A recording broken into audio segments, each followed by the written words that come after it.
Tell your story, build your brand. artmedianorthwest.com. artmedianw.com.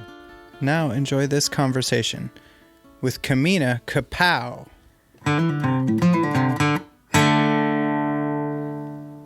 All right, welcome. So I want to say thank you, Kamina. You're welcome. Yeah, for doing the podcast. Thanks for having me. Yeah, you bet. I think it's great to share, your expertise and your music. I don't generally feel like an expert, but definitely gonna try. Yeah, but yeah, you play music. I do a lot of things. You do a lot of things. So, can we start with what kind of kid were you? First question. In the beginning, I was very quiet. Yeah. Did not make much eye contact, and my family described me early on as being a really easy kid. Okay. They would just put a train set around me, and I'd sit there for hours and entertain myself. Yeah. I think I was that way in some ways, but yeah. But without anything in my hands, running around like crazy. I needed something to do to sit still, but when I had it, hours. And now that I've worked with kids, I know that kids don't sit still for hours and entertain themselves. Right. That is so true. So, can you tell us a little bit about the different challenges you've been dealing with in recent years? Cancer was a big one. That's a very big one. Changed a lot. I feel like a very different person. And I've learned a lot about health, and I think I had the general expectation that a lot of people have, like, after someone's in remission, they're getting better, they're healing. And it's just, it's a forever. A forever remission or healing. Yeah. Wow. You don't bounce back. You have a new normal. A new normal, and getting used to that. Mm-hmm. So what activities did you like doing before versus after, as far as like... I was really into photography, and cancer wipes me out, and so I do a lot more things that allow me to sit and relax. Yeah. Now. Sure. I would say I enjoy a lot of the stuff I do more now. I have a lot more patience. I had time to sit and not work, and all I did was focus on arts and crafts and finding what I wanted to do. So you kind of turned it into an opportunity to do what you want to do. Would you say that, or? No, I mean, it's obviously there was a lot of like. I wouldn't, not consciously. I didn't like sit down and say, sure. You know what I'm gonna do? This really sucks, so I'm gonna make it not suck. Right.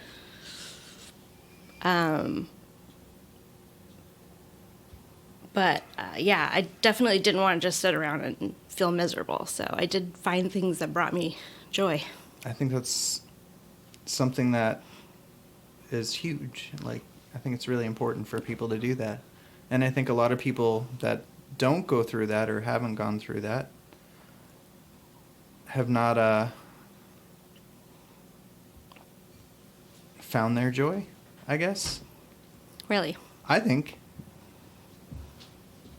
I mean, I talk to people frequently when I'm teaching, especially, and I had one gentleman who was, let's say, in his mid-50s quite a few years ago say to me, I have very little joy in my life.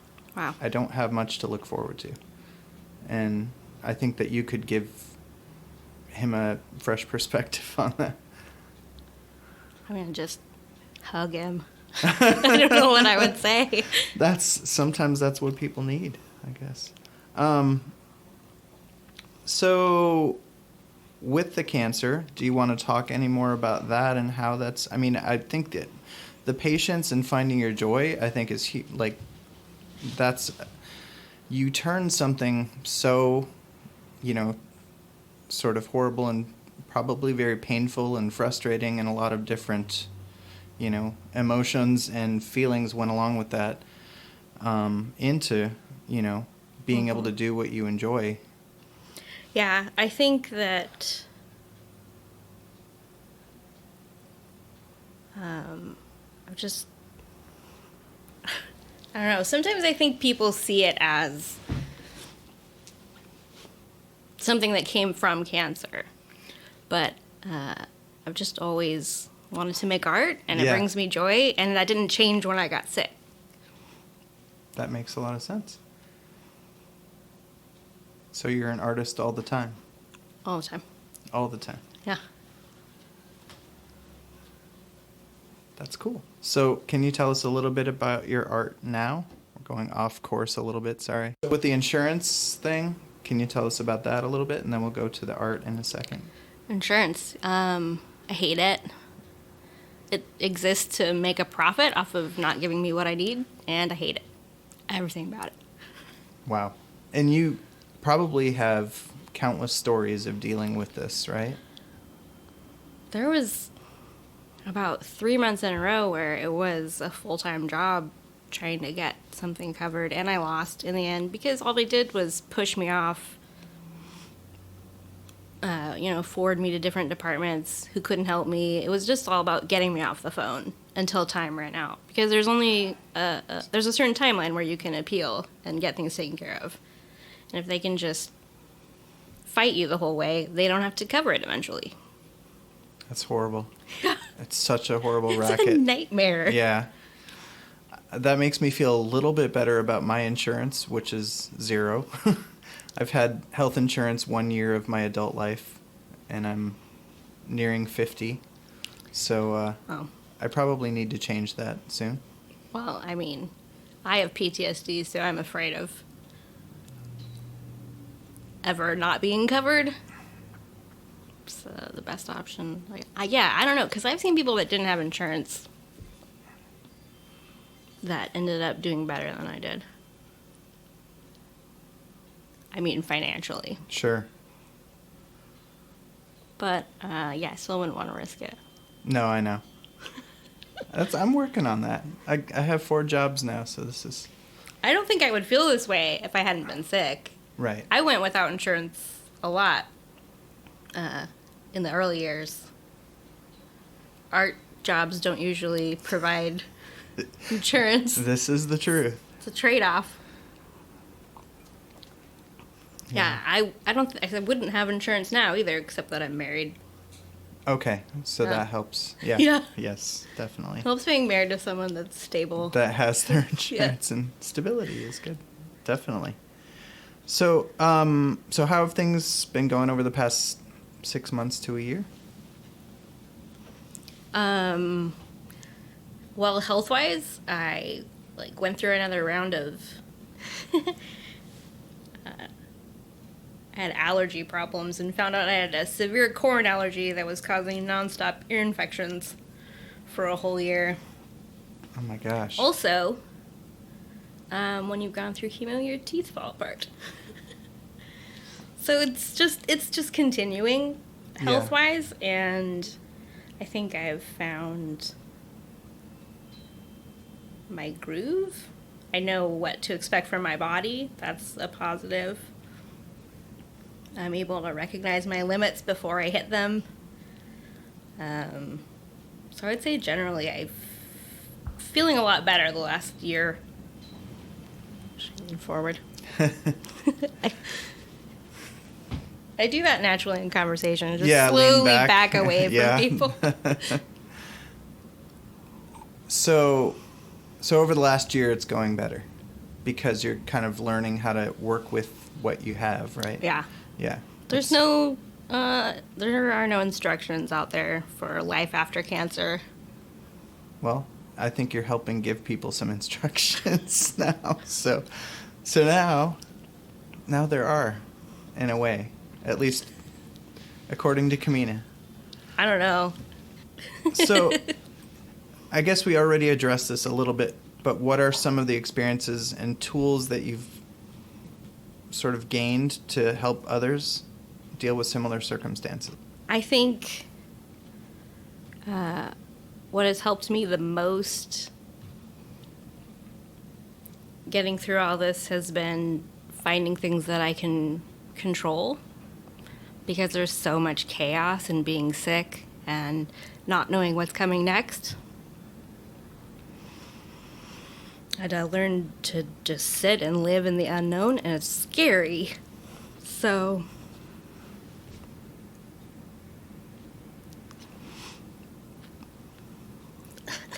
Yeah, tearing up a little bit. that's okay.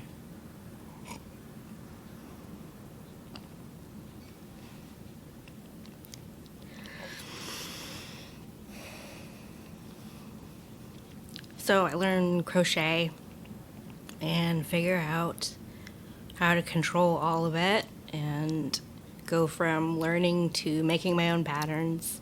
Mastering something was such a great way to take my mind off everything I didn't have control over. Yes. Not just being sick in the unknown, but in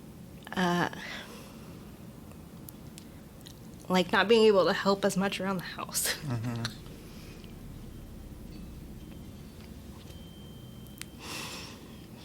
I don't know that it's how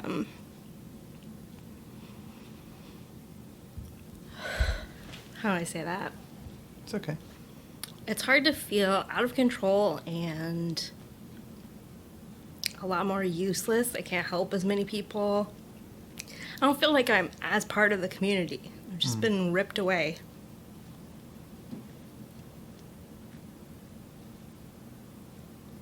And being young with cancer and not knowing a lot of people my age going through what I'm going through.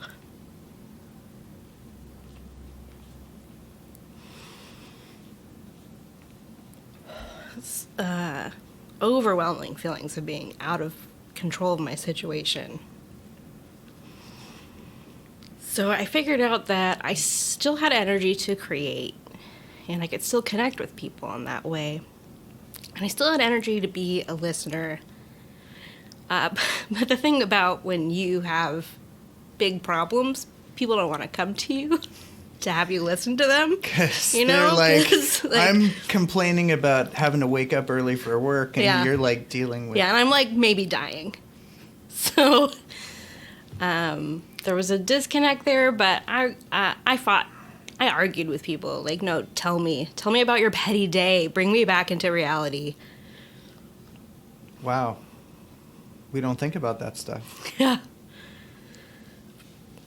And still, after having gone through it, I still have a very strong instinct to not go with my petty problems to somebody who's experiencing a lot worse. But sometimes they want it.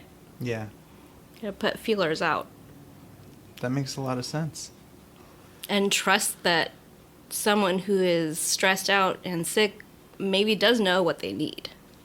I think a lot of times people are like, I'm the caregiver. I'll give you what you need. What you need is... and they list things that would be great for them. Wow. And then I'm like, no, I don't need you to come sit with me and have me try to have a tell you about how I was too tired to do a Right. lot of things that people thought would be good for me. Yeah. So what were some examples of, or we don't have to go into that, but like some examples of things that people tried to do that were not helpful, that would have helped them maybe, but weren't what you needed? I think getting me out of the house was not something I wanted to do. And people think, get some fresh air, get some exercise. It always makes you feel better to have those things. Yeah, but not when you're going through chemo, turns out. And it's one of those things that's like pouring out of me, and I'm crying now because I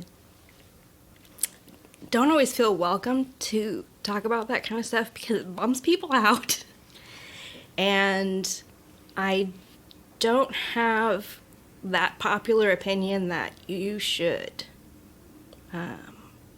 find the beauty in all these terrible things that happen to you and find a way to learn from them. Like, I'm of the opinion that there's nothing I learned from having cancer that was worth having cancer. That's really well said. And yeah, I learned some stuff, and I'm not going to be like, of course you've learned some stuff. Oh, that's not help. Some of the things are helpful. Yes. I know how to talk to sick people now. I didn't have that skill before. I tell you what, if somebody was like, I'm going to take that skill away and also your experience having cancer, I would say, yes, please. Yeah. So how does a person talk to sick people? Because I don't know how to do that. I mean, I don't either. I think that I try to make sure that they know what I'm comfortable with. And that helps me. I mean, that helps me in life. I don't always know what people want to give. And people want to give something usually, but I don't know. More communication, probably. Yeah. Trusting communication. Is it communication in listening or in speaking? Or is it both?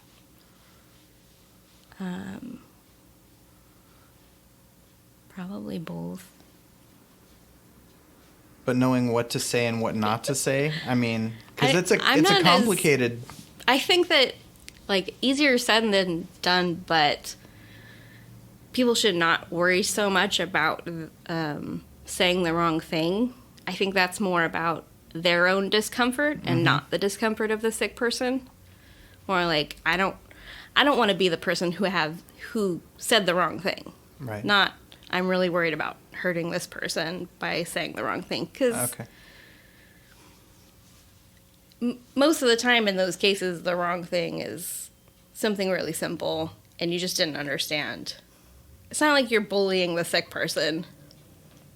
Right. That makes sense. So, be bold in approaching a sick person that you're going to be wrong, maybe. Be okay with that. Yeah. Because you don't have the same experience. You can't know what they're really dealing with. Right, yeah. And reading it in a book or in a magazine article or whatever is not going to help you truly be empathetic to the situation. Yeah, I think that true empathy only exists between when we've really had a similar situation. I think people try to empathize. Right. People have been like, I know what it's like to have the flu. No, right. It's not like that. No. Bless you for trying, but yeah, a lot of people have tried to relate to me. You know, they've been through hard things. And I enjoy that. You know, it doesn't upset me. It's not...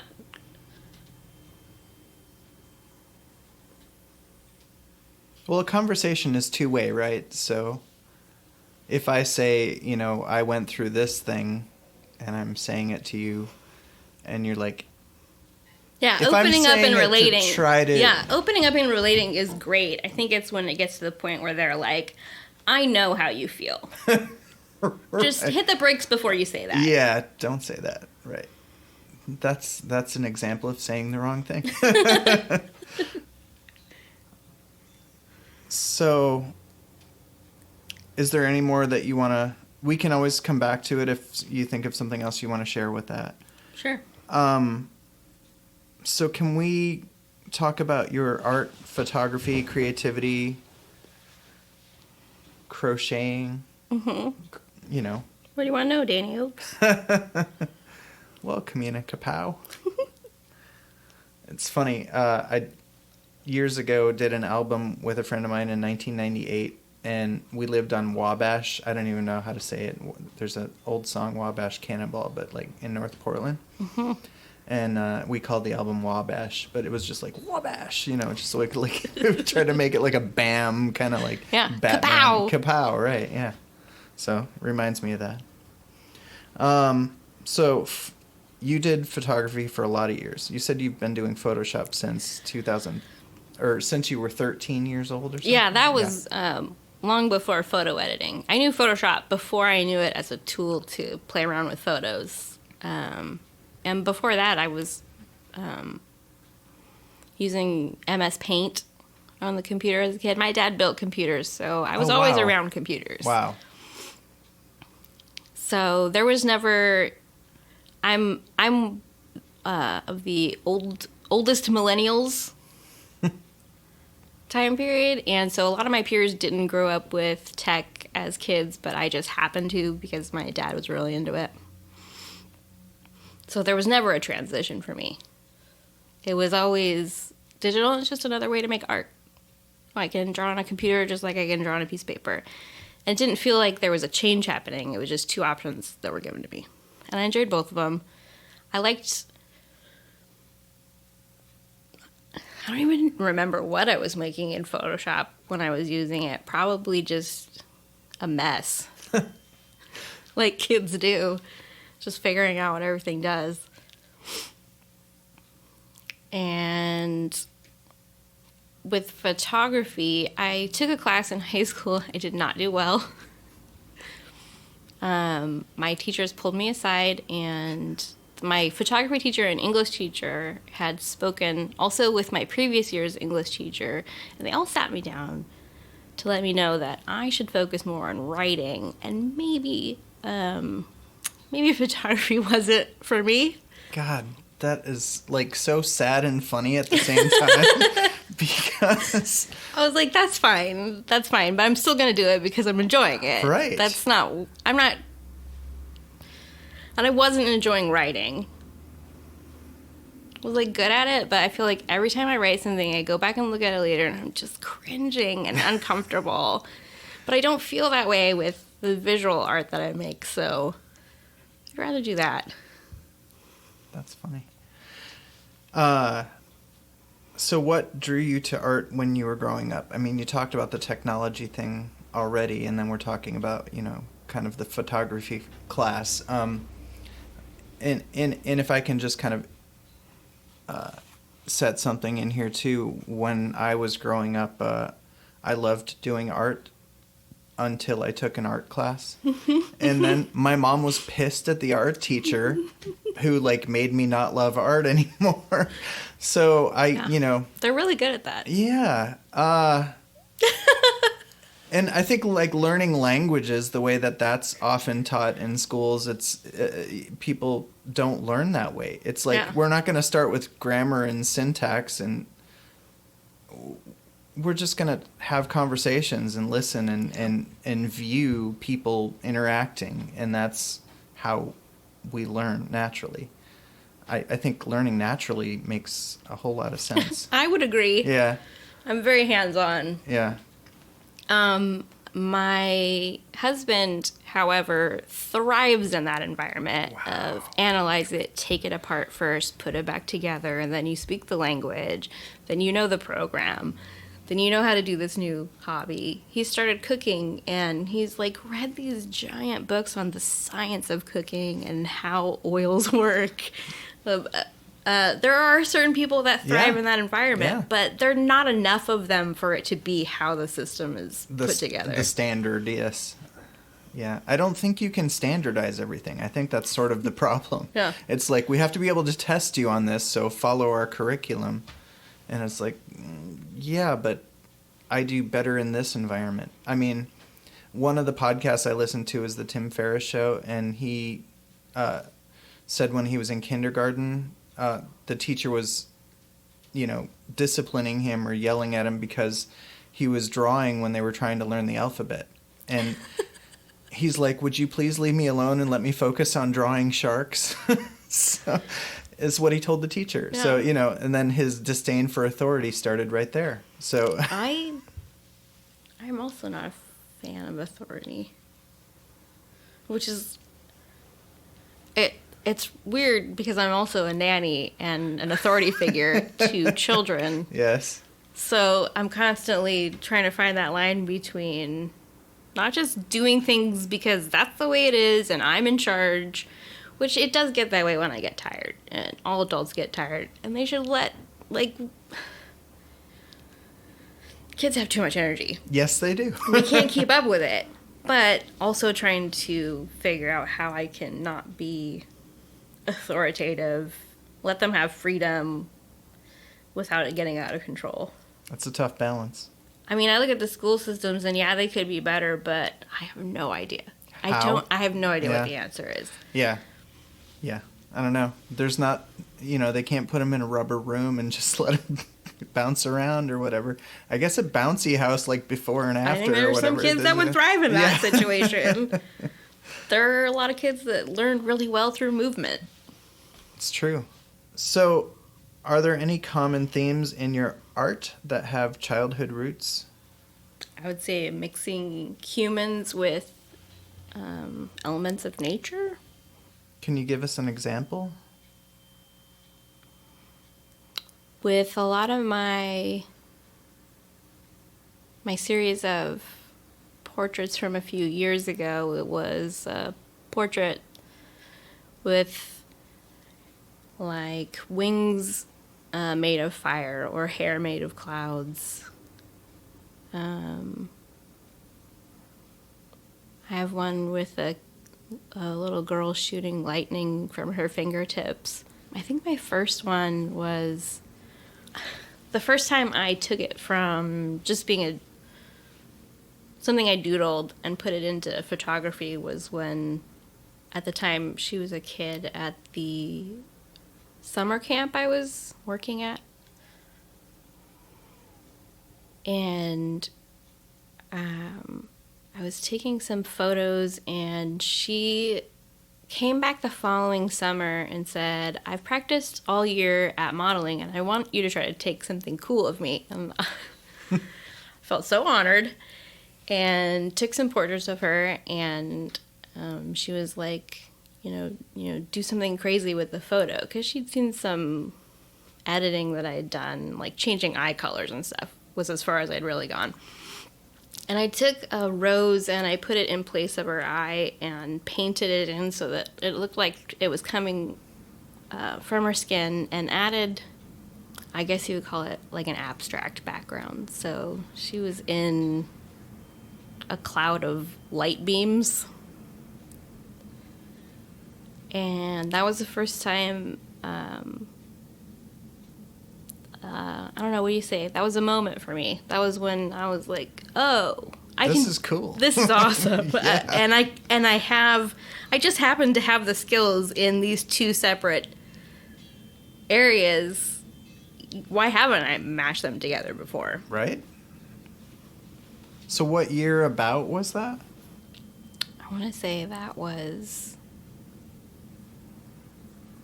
about 12 years ago. I don't know what year it was. I'm not a dates person. That's all right. 12 years ago is good.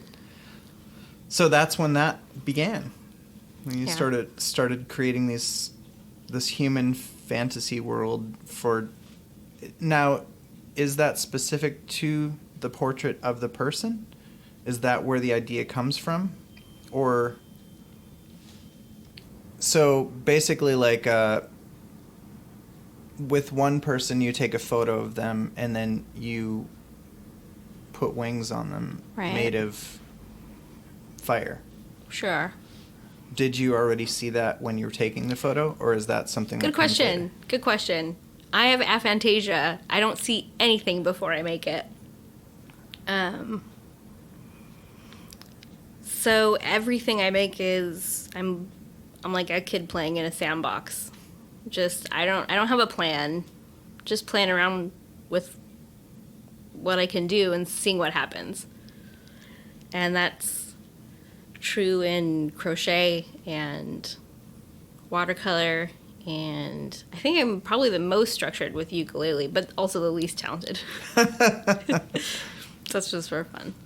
For a long time, I didn't realize that I had aphantasia. I didn't know it was a thing. A couple of years ago, my husband came across it and was like, is this what you've been describing? Because I say when I close my eyes, I don't see anything. And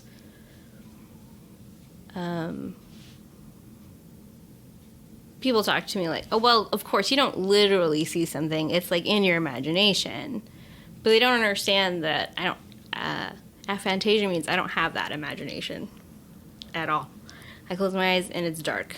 This is why my house is so whimsical, because I don't have it in my head. I have to put it in front of my face. I think a lot of art for me has been like, I wonder what my imagination looks like. I don't know. It's just solving mysteries. It's all a surprise to me. I don't know what's going to happen, but I enjoy doing it. I don't always enjoy doing it. I enjoy being good at it. Yeah. Well, I think what's funny is when we sometimes turn our love for something into a job and we have to have that be the thing. I don't know if you have exactly that experience, but it's like if all of your bills and all the stresses of life are coming down on whether you get this thing right or not, and the people are kind of expecting their project delivered by a certain deadline. Yeah. I draw a specific line, and it's I just need to feel confident that I can do the thing, and then it's not so stressful to do it for a job. If somebody wanted to pay me to help out playing the ukulele in a performance, I would say, no thank you. Thank you for thinking of me, no thank you. That's a hobby, and I'm not confident in it. I just enjoy doing it, and it relaxes me. I think that's the difference for me. Yeah, that makes sense. It's good to have hobbies like that. So, in your opinion, what are some of the best ways that someone can learn or cultivate the skills that you've learned as an artist, let's say? I would say practice, and specifically, don't wait to feel like doing it. Don't wait for inspiration. Don't wait for a muse. Because if you do,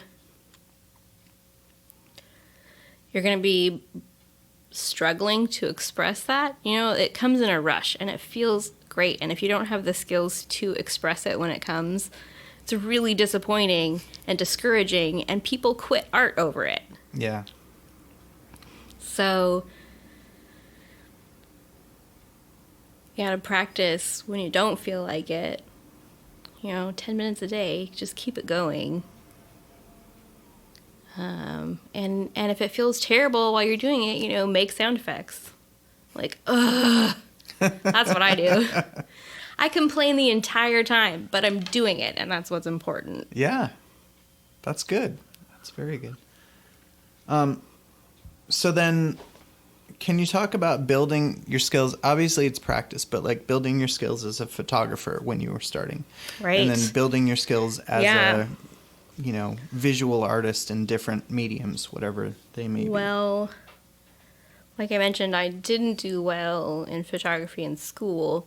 And just a year after graduating, I started working for a company that trained photographers. Well, I can learn. And it's specifically portrait, where the class was art. I thought maybe I'm better at portrait photography than artsy photos full of feeling.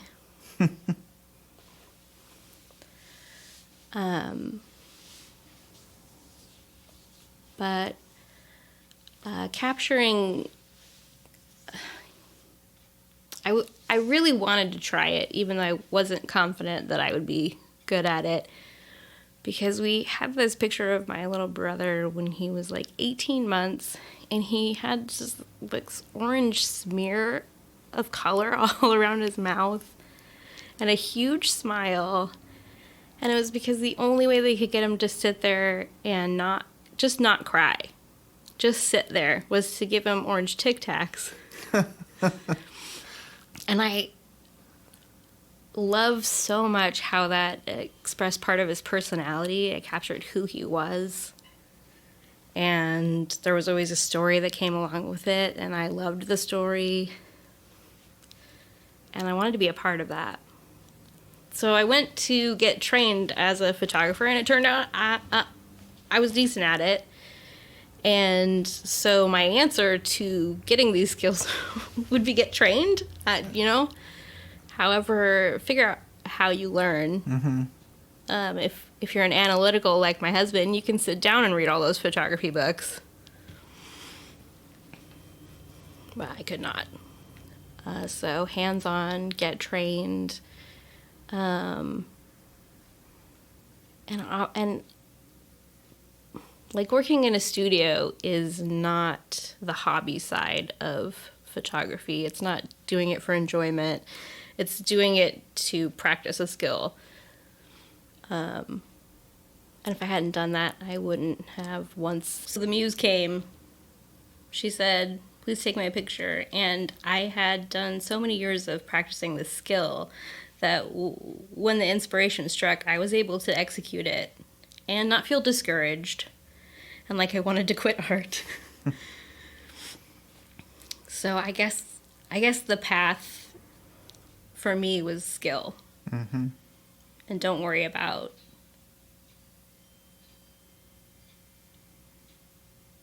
what's the other side of skill? Creativity, expression, all those beautiful things that turn it into art.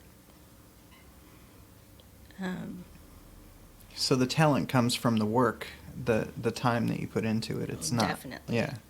It's not just. I'm not even an ideas person, so the fact that I've made some of the things that I've made has surprised me, because looking at them, I would think, oh, somebody came up with an idea and then executed it. I think you have ideas about yourself that are maybe slightly left of true. Like, you're not an ideas person, but you come up with these brilliant ideas and then you make them happen. I don't have an idea though. Well, like, that's I mean, cool. I'm definitely Right. speaking very technically Sure. about like a specific a term. definition. Right, yeah. But yeah, like, I worked with models and got together and photographed them, and I just photograph them, and I say, do some creepy poses, do some, like, those are my ideas, do some cool poses. Right. And then I sit down, and I'm not like, oh, I'm definitely gonna make like a fire fairy today. It's just, what could organically come from this spot? image, from that spot. Okay, so it's not one piece at a time. It's one piece at a time. It's not the whole image. Right. I never see the whole image. Okay. I'm not a big picture person. Okay. Very focused on the details.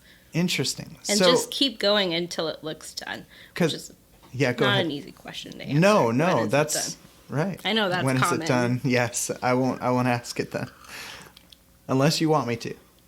When is it done? Yeah. Well, that's the question we're always trying to answer. Yes. Do I have the answer? Yeah. Well, I don't know. I don't know. That's okay. So one thing that's really funny, I think, is because you look at the detail, right? That spot, right? Mm-hmm. When somebody's drawing a figure, let's say they draw the hand first, and then they draw the rest of the body.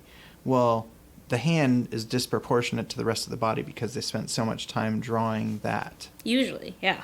Yeah, usually. Is that not something that you run into? I think it's just a clunky way to learn how to draw, and it starts out of proportion, and if you can, it's easier to draw the whole figure and then fill in the details. I'm drawing and I'm not doing that. I'm starting with the nose or the eyes, filling in other details of the face, building the body off of that. It's the wrong way to do it. Okay, but it works for you.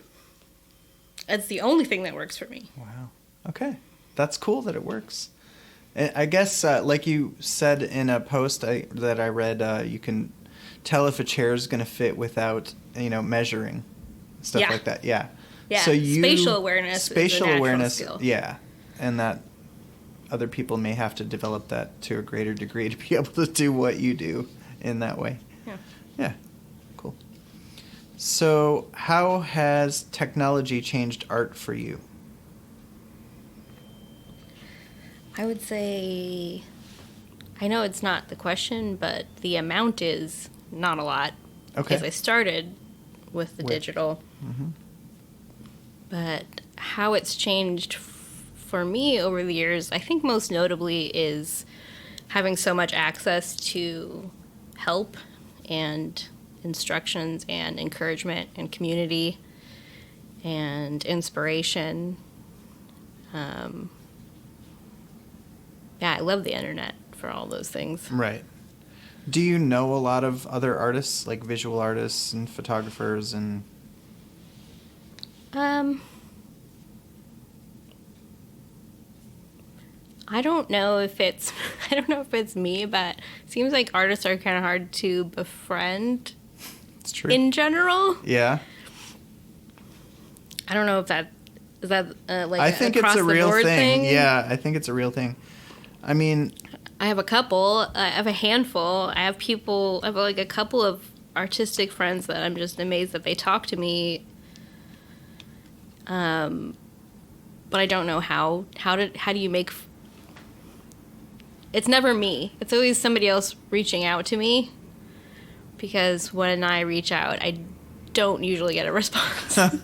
That's sad. Well... Or, on the other side of it, I will reach out to people that just have a similar interest to me, and then if they feel like I'm better at it, things get really weird and awkward. Yeah, It's just so hard yeah. to make creative friends. Yeah, because There are all there's these an weird feelings intimidation about like factor. comparing yourself with people. I don't. I'll be in awe of someone, but it doesn't. I also be their friend. Right. You know, like they don't make me feel like I'm less of a person. That's a good point. I just want to be friends with everybody. Can I ask, when did art become your business, and how did your job change over the years? If you want to consider it that, you can.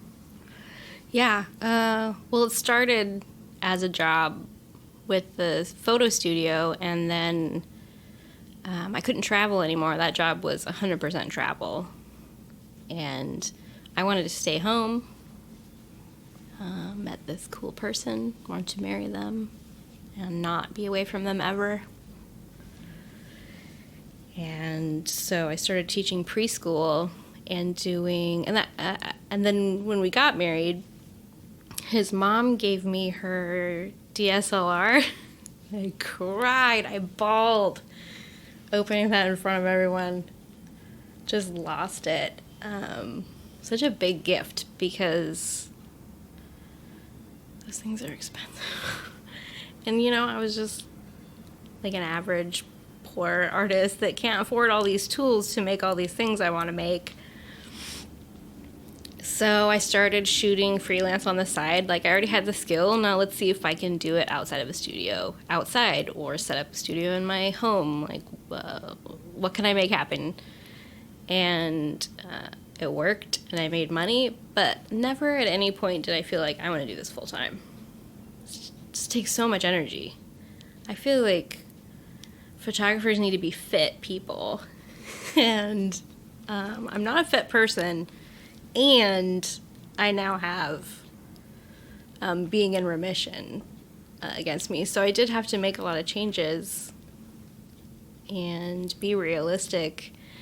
So I switched toward things that I can do that don't take as much out of me physically. Crochet turned out to be great. That's something I actually tried to learn 5 or 6 times and failed miserably and gave up and came back to it a year later. And it wasn't until I was going through, I guess, just after chemo, and I couldn't really work or do anything, and I'm just sitting there bored all day, and I was like, we're going to figure out crochet this time, or else. Right. And it turned out to be a great way to play if you're the kind of person that doesn't mind, if you're like me and you can't picture things and you don't have a lot of strong ideas and you just want to play around, if you can pay attention to what's happening when you're crocheting, you can play the what if and take it apart and start over. And it's very forgiving and matched my skill set. So I ended up there. That's cool. And you have a lot of different things that you do with that, right? I mean, what are some of your favorite things to create with crochet? Little dolls. Little Cute, dolls? Little precious dolls. I do a bazaar once a year.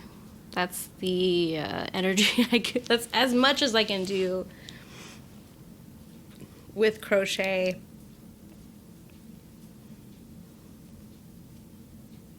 What am I trying to say? I think I'm trying to bring it into with my job changing. I still haven't found something that I can just do full time. Right. And it'll be enough. It's every medium wears you out in some way. Crochet hurts your arm if you do it too much. So you know, playing music, you gotta guitar. rest your voice. You gotta the carpal tunnel. Yeah. And with photography, like, can you be on your feet all day? Can you bend down and crouch and hold weird positions? Can you climb up on things and balance yourself while getting a good shot? It's a very dexterous job. So I guess I've been more open to doing a lot of different things and saying that's my thing, doing a lot of different things. Not doing them all year. Not being able to say yes to every request because I have my limits. Yes. Yeah. Because if people saw your photography and what you've been able to create with the photographs, you would be super in demand and you would have to say no a whole lot, which you probably already do. I mean, I've had you do, I think, 3 photo shoots over the years in different forms, you know? I'm flattered that you say that. I don't know the answer. I hide a lot. Yeah, so it's cool. I haven't even tested, would that be in high demand? What is a song or album or artist that you would recommend listening to?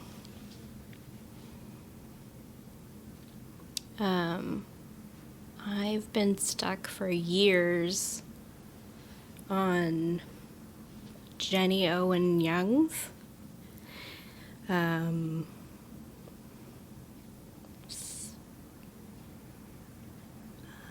think the album I would recommend would be Unwavering Band of Light from her. I feel like music is so personal and it's weird to That's okay. make a suggestion right. broadly like that. Like, everybody check out this person that specifically helped me through dark times. And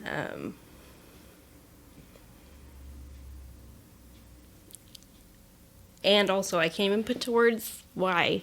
Right. That's okay.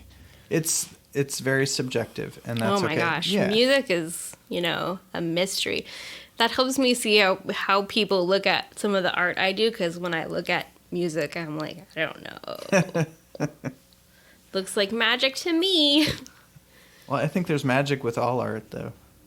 It's just figuring it out and putting in the time and the work, Yeah. I mean, and that kind of brings us to the next question: is creativity or skill more important as an artist? So we have somewhat talked about that, but not specifically. So, like, what's more important? I'm on team skill, I guess, but that could very well just be from my experience. I think I'm just guessing based on all these children I've been around that there are some people that it's easier for them to be creative. So work on the thing that's not easy. Skill is hard. Work on the skill. Skill was hard for me. I started out a lot drawing and painting as a kid. That's what kids have access to, markers and scissors and stuff, and I have dyspraxia, which I think that it's defined as like otherwise known as clumsiness. But I had doctors when I was a kid giving me those hand squeezing tools because my hands weren't strong enough. I was holding pencils the wrong way and dropping things all the time. So yeah, I'm drawing and I can't picture what I want to draw in my mind, and my hand isn't doing it the right way, but I have to work on it. I mean, skill was obviously your skill is going to be lacking when you have so much working against you. And creativity was a lot easier for me, and only when I got into adulthood was I like, maybe I should see about like how do you become more creative. It never crossed my mind. It was already there, though, to some extent. If the skill's there, the creativity can come more easily, I think. I would agree. Yeah, that makes sense. But the work makes the skill. Yeah. What's funny is it reminds me of, it wasn't exactly the same, but when I was growing up, we had these little plastic rubbery triangle things that we had to put on our pencils to try to learn how to write. Yeah. And I hated those. They got in the way for how I really wanted to hold it. And I tried to follow the way the teacher was making me write, and I couldn't do it. And I think I might have even gotten like my hand like whacked with a ruler for doing it wrong so many times. Wow. I don't remember if that's like afterwards. But that's I put the that general attitude together. Yeah. And that was somewhere around kindergarten or first grade. But I think first grade, I had a really mean first grade teacher. Yeah, no, I remember, like, I think my teachers were nice enough, but it was just, like, that's a hard rule. You learn to hold the pencil this way, or I have failed as a teacher. Let's get this done. Mm-hmm. And no. I still don't hold. I still don't, yeah. I still hold it the wrong way. Yeah. My thumb across the pen. That's funny. Can I see the pen? Let me see. All right. So this is how I do it. Does that look wrong to you? I write like that sometimes. Do you? So I wrap my finger all the way. Here. Yeah. Like grip and pinch. Grip and pinch. Some little pinchers. If I'm doing something with detail. That's pretty close. Yeah. So that's. But if I'm writing. Yeah, you have both of those. Your thumb fingers. is supposed to be pressing down somewhere at the pen, and I don't use my thumb tip at all or my thumb. Oh, wow. Yeah, that is different. Just using my fingers. Wow. But it works. Yeah. Cool. The more you know. Yeah, and it never did any, like, permanent damage. Didn't stop me from getting a job. Turns out it really wasn't as important as they made it out to be. I know. I think there's a lot of that going around. All right. Are there any hurdles that you've had to overcome as an artist? Yeah. Aphantasia and dyspraxia. Mostly physical. Physical. Okay. My motivation has always been there. I'm not easily discouraged by failure. Like, you just make a mess, and one of the messes is gonna look cool. That's true. I've seen a lot of messes look cool. Yeah, so everything I've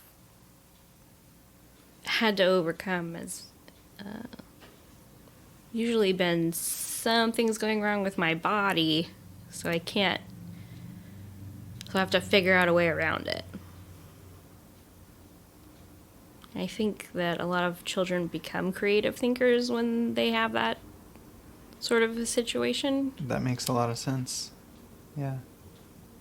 They're not holding the pencil the right way. They have to be creative, like whether it be pretending you're holding the pencil the right way whenever the teacher's looking your direction. Like, you have to learn how to creatively navigate this world that won't let you be the way you are.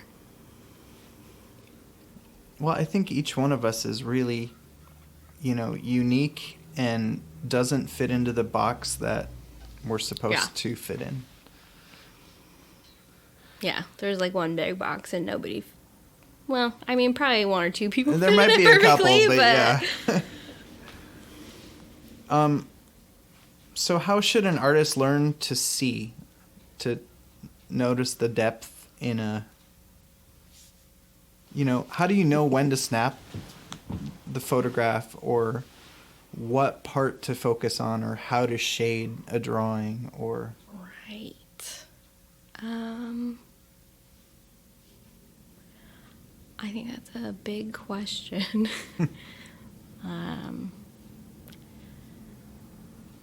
Can you speak to just the photograph first, and then we can go on to the other? Sure, like when to take the picture. I rely a lot on my emotions. Is it making me feel something, and is it making me feel something that I want to share? So if it's making me feel something, then that's a time to take the picture. And it might end up being something that I don't want to share. So I have some art like that. And then every once in a while capturing things that make me feel, I say, oh, I want to share that feeling with other people. I think others will enjoy that. And that's what guides me. So is it it's an emotional intelligence, would you say? Yeah, probably. Yeah. I didn't mention when you asked what I was like as a kid, but I cried a lot. I was a very emotional child. But you were your parents thought of you as an easy child to raise? Yeah, not like entertain me, look at me, entertain me, look at me. Right. I didn't want a lot of attention. Actually, when I was emotional, I especially didn't want a lot of attention. So, and quick to tears is not, it doesn't mean always sad, just so overwhelmed that I cry. I cry more when I'm happy. Yeah. You laugh so hard you cry. Right. That's a common thing for me. As an adult, that's almost the only time I cry because, after cancer and I guess what do you call it? The line moves for what makes you cry. Probably pretty far. Yeah. Pretty far. Yeah. So I don't. If I cry as an adult, it's because I'm so happy, so overwhelmed with joy or love that I start weeping. I almost start crying thinking about it because love is so neat. It is. It's neat. I like that. Yes. Yeah. But sensitive is definitely an accurate word for me. That is yeah. The emotions are that comes naturally. Yeah. They're there and they're loud. But you've learned how to put them to good use, I think. I also feel that way. Yeah. Because I think a lot of people, where they're lacking, we try to, hide from our troubles and try to escape and... Oh, that's I think that those people are also better at doing that, because anytime I've tried to do that, it just comes bursting out of me at the worst time.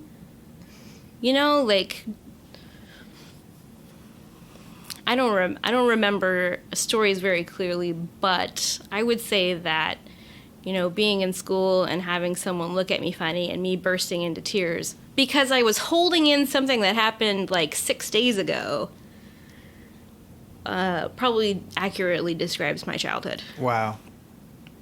Because you're not supposed to be so sensitive and emotional, so you gotta hold it in. And I'm not good at that. When you're not good at it, you gotta figure out some other way. Yeah, wow.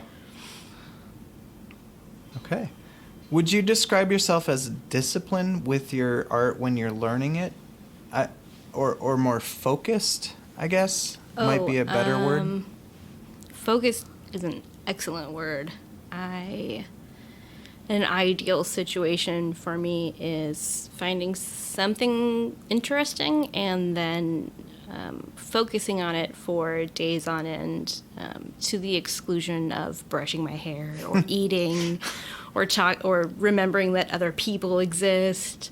Yeah. So that's focused. I think it's called hyper-focus. Yeah. I think that's the definition of it. That's what I've heard. Yeah. Wow. All right. How well do schools prepare kids for the real world? I know, it's tough. It's a tough one. That the people who are trying to prepare children for the real world are not given the resources that they need to do a good job or the job at all. So I guess my answer would be not great, but also not the fault of the people who are doing the job. Yeah. I've talked to many people who have been trained as teachers, and some of them have left the job because it's like, okay, I want to help kids, but I'm completely limited by the system, by the standardization of everything. You know, here's what numbers we need to see by the end of each term or whatever that is, and it's really unfortunate because the system's flawed, and specifically why I went for preschool and nannying and summer camp type jobs, because I would have an attitude problem, like a major attitude problem. You're asking me to do a job and you're not giving me the tools to do it, and I would be every day complaining about it. Right. And it really takes something to work to navigate that system and still be an effective teacher. I wouldn't be an effective teacher. Right. Like, the people that are doing it, wow. Yeah. Wow, against all of those odds, still, and some of them, teachers are cool. I agree. Yeah.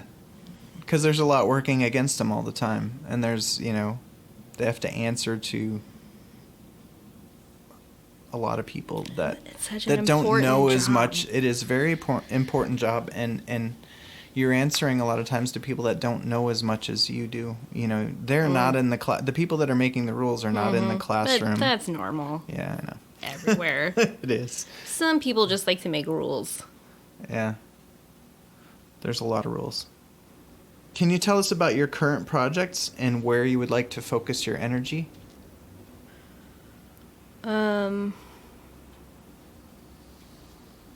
I have a schedule in the last 2 years that I've developed, so I'm still playing in that and figuring out what will work. Mm-hmm. But I do...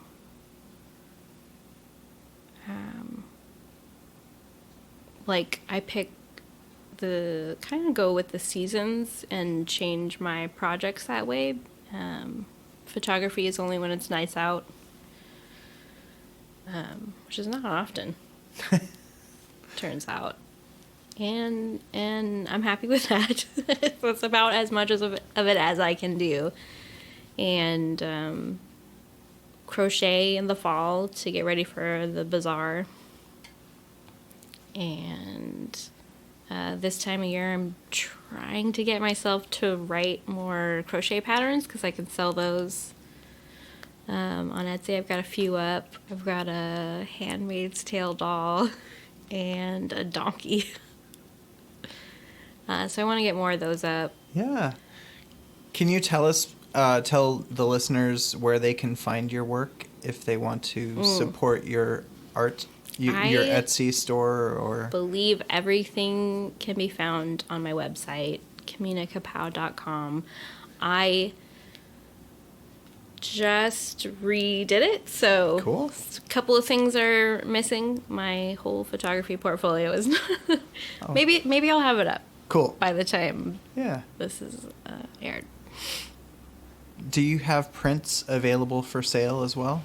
There is linked on my site to Society 6, which is one of those sites where you can upload your art and then they print it and send it out. So, yeah, I've got watercolors and things up on there for going like phone cases and prints, and Wow, that's amazing. you could get a shower curtain with my art on it. That's very cool. Nice. I think they'd all make very weird shower curtains. But, Probably so. I would be entertained to see that. Yeah. So yeah, I will link your website and your, if you like, your Etsy store. Is that all that's available on your website as well? Yes. Okay. And as far as where I'm at online, I'm on Instagram publicly. Yeah, all my crochet on one account and my drawing on a separate account. Very cool. Nice. So yeah, I'll link those in the show notes so people can check out your work there. Thanks. As well, of course. All right. So that looks like the same question. Sort of. Number 24. Actually, the numbers might be different, so. What current or future plans do you have for your music, arts, creative works, or business? Is that kind of the same thing? I've like cut out some of their... I think I would add one more, and it can just Sure. like be added on the tail of the other one too. But I am on my art is on the cover of a novel that's coming out by Jen Dashny called Other Lives. So that's cool. I've always wanted to be on a book cover. I think that if my digital art belonged anywhere, it would be on book covers. That makes a lot of sense, actually, having seen quite a bit of it. So I would say that's a future goal, but it's not one that I work hard at because I've been discouraged so much reading about how you get to be it's who you know. If it's going to major publications, I'm sure, but Yeah, anybody this can is publish something. a friend of mine. Right. Yeah. So anybody can publish something on, Kindle or whatever. All right. So what other artists, musicians, photographers, creative people would you recommend for people to check out? I really like, and I hope I'm saying his name right, Shah Kashani. Okay.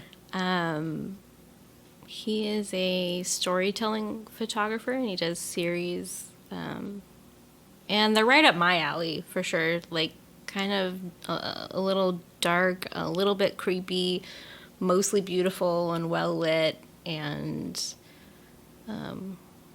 just kind of feels like you're looking at a mysterious place that's otherworldly. Without doing, manipulation to make it look otherworldly. You just feel that way looking in the dark forest at the person with the wolf mask on.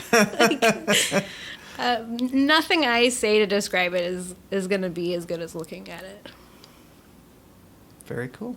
So we'll check that out. And then any other musicians, creative people that come to mind at the moment? I'm not really That's all right. a fangirl. It's okay. You don't have to be a fangirl. I'm so focused on... Doing your thing. Yeah. That's good. A lot of people get distracted, and that kind of takes them away from their actual work that they're supposed to be doing.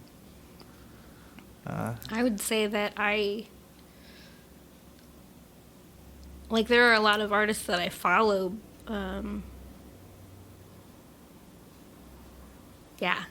You could look at either of my Instagrams and see who I'm following, and a lot of creative and talented people. But to just pick one or two out feels weird. Sure. That's all right. They're all great. Well, there you go. No, I think that's great, though, that you are able to focus on your craft and what you're contributing, as opposed to getting caught in the weeds of, I think a lot of people, it's like one of the filmmakers that I have recently started following, D for Darius, Darius Britt. he gives an idea of people that are trying to learn how to do what he does. And he's like, spend half of your time studying and half of your time doing it. You have to do it. You can't just read a book and watch a video and then know it. And I found that with my camera recently. Like, it's like, okay, ISO and aperture and all this. Like, I'm reading the book. This is all making sense. I'm watching the video. This is all making sense. And then I take the camera out in the woods and I'm like, how do I do that thing again? Do you ever feel, though, like sometimes I'm reading instructions, or sometimes I'm looking at somebody else. Like, I'm scrolling my Instagram feed, seeing all these illustrations by really talented artists, and I'm like, all right, well, I'm going to go do it now. And then you sit down, and it's like, how do you apply any of it? True. Yeah. You have to do it. Yeah, you have to. Because looking at it sure doesn't translate, at least not for me. Same here. So if you could go back in time and give your 16-year-old self some advice, what would it be? I think that, I don't know about advice, but maybe assurance that I will become a patient person. I was very impatient, and it was painful.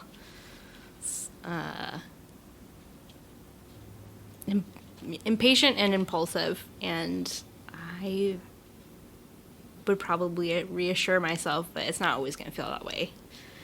And as you age, patience comes, and, we shout at young people to be more patient, and they're lacking something, but I don't think it's something that doesn't sink in. You become patient through time. And you can't speed it up. Yeah. Yeah. Yeah. So how do musicians and creatives keep from being obscure? I feel like there's a disconnect between what people need in life and what they're given, although if you're doing the work and putting in the time, maybe you don't need to be given anything. Maybe you earn it. I don't know. What are the negatives of being obscure, would you say? Okay. Well, if it's something that you're trying to make your job, your living, right, then you can't.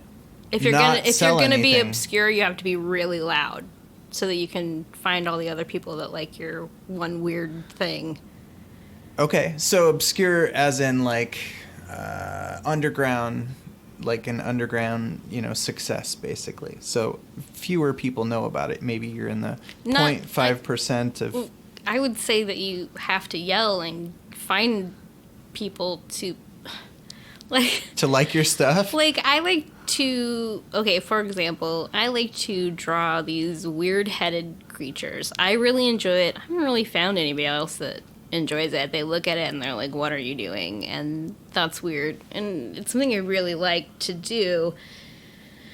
If I don't, but if I did want to make money doing that, I would have to start advertising, being really loud, going everywhere I can to get my stuff promoted, so that those other few weirdos in the world that like this strange monster face thing would pay for it. So that art you do because you want to. Yeah. I don't think, unless you want to play life on hard mode, I wouldn't try to take something obscure and sell it. Right. So you're saying, like, how do you not be obscure? Yes. I don't. Yeah, figure out what people want. Yeah. It's hard. Well, figuring out what people want, but like, in order for me to do my best work, I can try to listen to pop songs right now and copy the formula that they're following. Right. And get somebody who looks a certain way that fits a certain whatever, and have them record the song and then promote it that way. Well, you don't sound excited about it. That's not me doing my best work, right? And if you're not excited about that, is it really going to be? So then I can create my best work, whatever that is, as it relates to me, and then put it out there, and I still don't have medical insurance. Yeah. Because it's not popular enough to support me in that way. So yeah, I would so then say I work luck, 4 probably. jobs. Luck? Yeah. Okay, that's cool. Yeah, I know it's a very tough question because I think there's... the second that you turn it into what you need, then it becomes a different thing. Yeah, you need to have been born under better circumstances. You need to have had, family that can help you financially. You need to live in a society that values art. Right. A lot of it is out of our control. True. But this is the impetus for me starting this whole sort of community and trying this is because I think what you produce is much more valuable than what you've been able to get out of it. Thank you. Yeah. So I think people should know about that. Thank you. Yeah. So hopefully it'll work. All right. So how important do you feel that music and arts are to society? I believe in the restorative power of beauty, and you feel a certain way standing in nature or listening to a song, getting lost in a piece of art or a book, and these things all help with our emotional health. And I mean, I don't think it's too far to say some of us need a little more help with our emotional health than others. Yeah. So I'm not going to broadly say that art is important and necessary to 100% of people, but for the people that it is important to, it does a lot. And I think so many people don't put the emphasis or the importance on it that they should. And should it, I hate the word should. But I think there's a lot of noise in the world and a lot of distractions. And I think that, like you said, restorative, I think everybody needs sort of something restorative in their life. Some time to sort of decompress and be in something that's maybe greater than ourselves in a way. You know what I mean? Yeah. Should musicians and creatives just go for it, or should they get a stable job and do their art on the side? And I know that's a big question and could be answered in a million ways, and you probably have examples of... Well, I am not a risk taker, so... Interesting. I did not, my first creative job was somebody else is running this company. I'm not just stepping out trying to work for myself and freelance. I'm going to put my trust in someone else to help me grow up and learn what I need to learn. They did help me learn a lot of the business side. They gave me the opportunity to start training other photographers, which taught me a lot about photography. Teaching. You learn a lot by teaching. Yeah.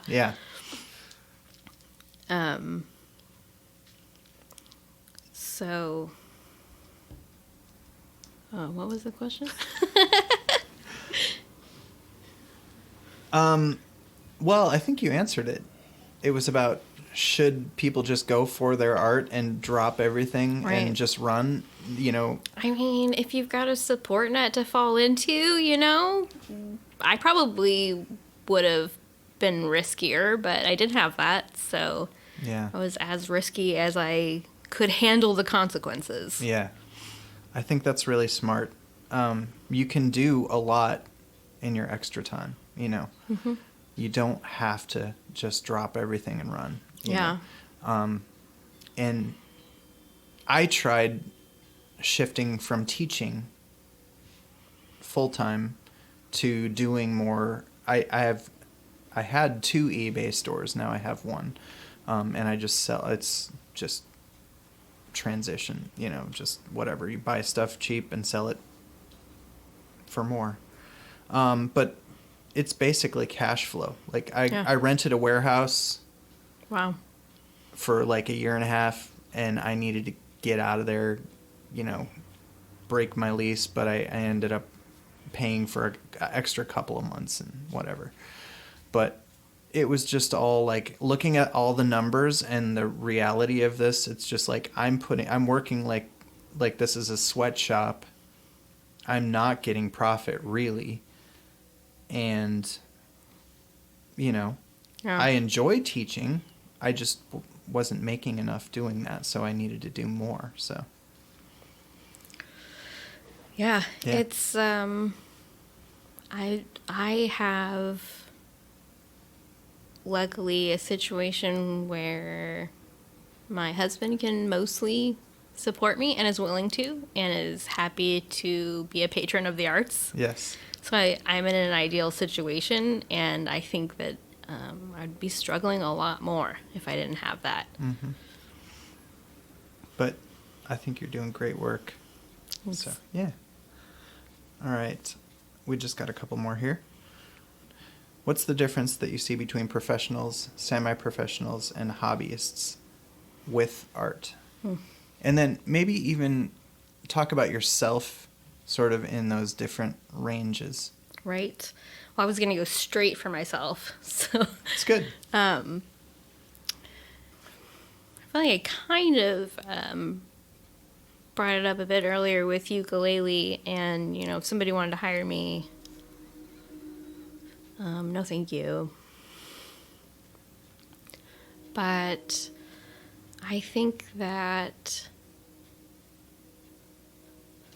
I don't know that I would separate professionals and hobbyists so much as I would try to define what a profession is versus what a hobby is. Yeah. That works. So if you want to, I think in the areas where I would call it a profession, something that I sell, I would say that there is, I think a hobby is for having fun and relaxing and not a means for survival. And there are going to be things that you do for fun that you shouldn't do for survival. That's very true. Yeah. I think that if you're going to go professional with something, you would be because you enjoy sharing what you're doing with others. And there's a little more wiggle room you're willing to change what you're doing to satisfy what someone wants. If you have a really specific vision that you don't want to budge on, maybe that's your hobby. If you have just a service that like a skill that you would like to share with others, then you can sell it and be flexible, and you can probably have more success being a professional in that area. That's good. Yeah. Would you say if I rephrase that just a tiny bit? Sure. Somebody who excels at sort of their voice in a area of art, let's say, you can be the best you. Like nobody else can out copy. If they're trying to copy you, they can't do that as well as you can. I welcome people to copy me. Yeah. I think it's fun because you're not me, so you're going to come up with something different, and I'm probably going to like it because I like what I make. Exactly. So why not? Right. And that used to be an honor. Like with classical music, it was like if you took somebody's theme and you wrote a variation on it, it was considered an honor. Now you get sued for it, but that's another thing. All right, thank you for that. So how can music and art help people? While I was sick and my head was bald, I went and made a series of self-portraits that were self-expressive, and specifically one set was my head against a spacey portrait, or a spacey background, and my hair as clouds, and it was a portrait of me, and it was more strongly my personality, rather than a person with cancer, which had slowly become my identity.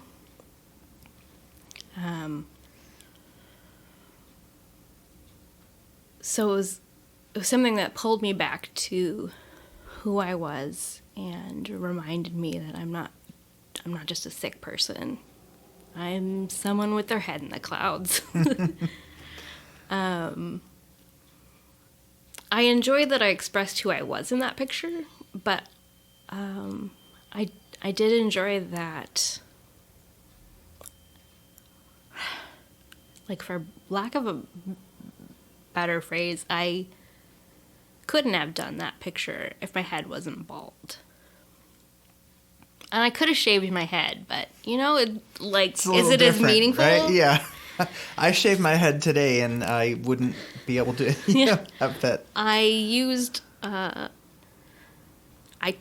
took my situation, I used art to give myself some emotional healing. That's huge. I think that's the best, art. And if I may say, you have mentioned that you don't recall stories or tell stories, but that photograph is much better of a story than we could have had. Right. I think it's not that I can't tell a story, it's that I cannot recall them on command. Okay. I have to be walked into it. Sure. And then, here comes the memory knocking on the door. Yeah. I didn't ask for it, it just showed up. Okay. So what skills are important for everyone to learn? This could be taken as artists, musicians, creatives, or literally everyone. What is a skill that's important to learn? Yes.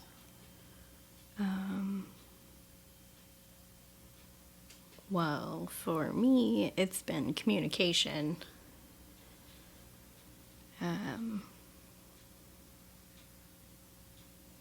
I was very confused growing up, especially socially. So learning how to communicate, it didn't just improve my day-to-day life. It helped me figure out what do I want to say with my art. Who do I want to be? Like, developing the language to express yourself and communicate with others. And communication, it doesn't have to be words. True. Just figuring out clear ways to communicate. If it's through your art, if it's just talking to people, it's going to be helpful. Yeah. So when you said developing the language, I like that because it's not necessarily the words. Right. Right. I had a person in my life that referred to sort of the way men communicate as pointing and grunting. Basically sort of the Cro-Magnon style communication, which it's not my strongest thing, honestly. That's I communicate that way a lot. Sound effects. Right. You get what I mean, right? Yeah. What is it like working with other artists? Oh, lovely. When they'll do it. I haven't had... I want to say I haven't had a lot of experience, but I think more accurately, I haven't worked with artists as much as I have wanted to. I love collaborating, and I love when two people can get together and make something cool that neither of them could have made on their own. It's always fun to me, so I always want to be, as much as I have energy for, I want to do it more than I even have the energy to do it. It's just a constant desire.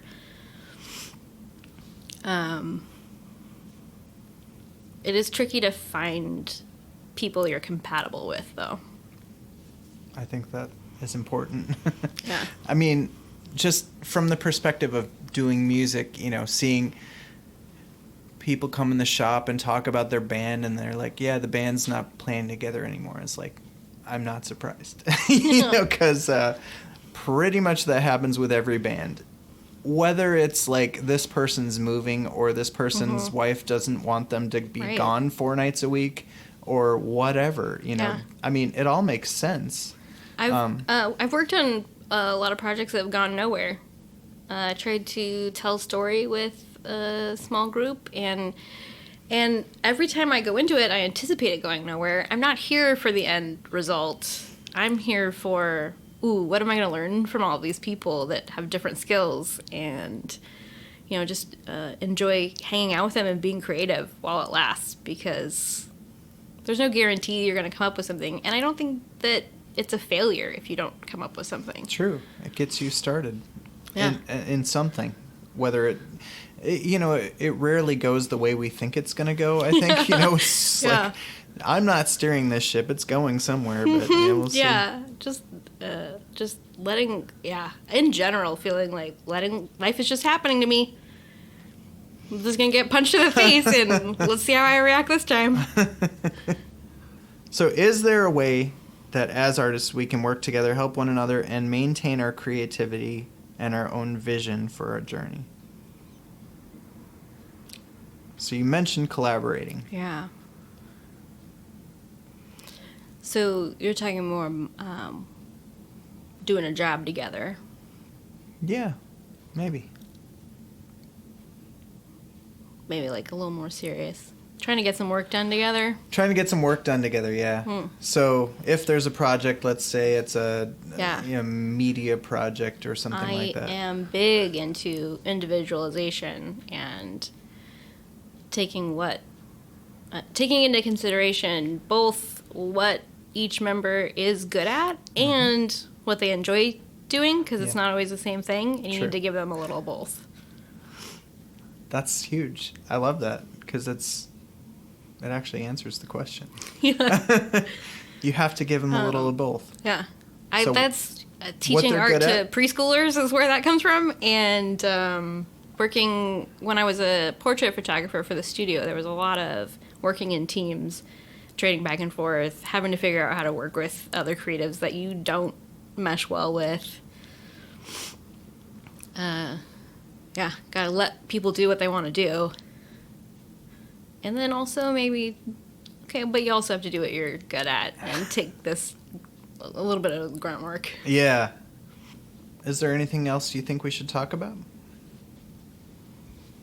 Oh, covered a lot. It's a lot, yeah. Yeah.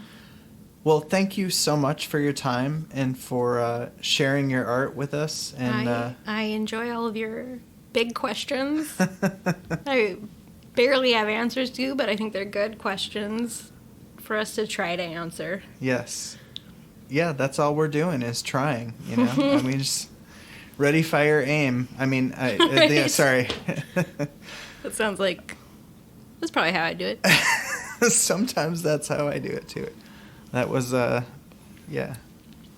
quote from a friend of mine from a long time ago, but It's a good one. Yeah, I like that. Well, I will link to where people can find you in the show notes, and I wish you great health and success. You've been in remission for 7 years? That sounds right. I want to say? Yeah. That is amazing. And you look happy and healthy, and you are rocking a lot of cool art and the Thank you. ukulele and having fun and laughing a lot Yeah. and drinking coffee. Yeah. A lot of laughing and a lot of coffee. Brilliant. And when people aren't around, a lot of grunting and complaining about how hard the work is. But yes, in general, I am enjoying life. Awesome. Well, I think it's great to see, and I think we're all better for it. So, Thanks. Awesome. All right. Thank you. Find out more at artmedianorthwest.com. ARTMedianw.com.